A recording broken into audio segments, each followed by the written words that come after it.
राजा शिवछत्रपतींचा जन्म तेव्हाची झाला. जुलम गुलाम वेळ होती अधोगतीची. या समयाचा महाराष्ट्रात दळबली तलवार शिवरायांची. स्वराज्याचे धडे शिकवले जिजाऊबा साहेबांनी. लढाईचं आणि कारभाराचं शिक्षण दिलं गुरुदेवांनी.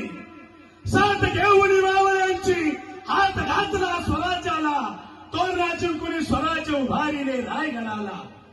गणापारीने वरती भांगल्या तुळजापूर पंढरपुरी. आतडी काढून दिली हातामध्ये. थोर राबूचे राजे कधी कोणापुढे नाही झुकले. ज्यांनी केली बगावत ते प्राणाशी मुकले. सूर्याचे ते तेज राजा शान आहे राष्ट्राची. अवतार शिवशंभोचा राजा शान आहे महाराष्ट्राची. हर हर महादेव करोनी समारंभ करूया साजरा. जय भवानी जय शिवाजी. छत्रपती शिवाजी रायांना करूया मुजरा. छत्रपती शिवाजी रायांना करूया मुजरा. छत्रपती शिवाजी रायांना करूया मुजरा.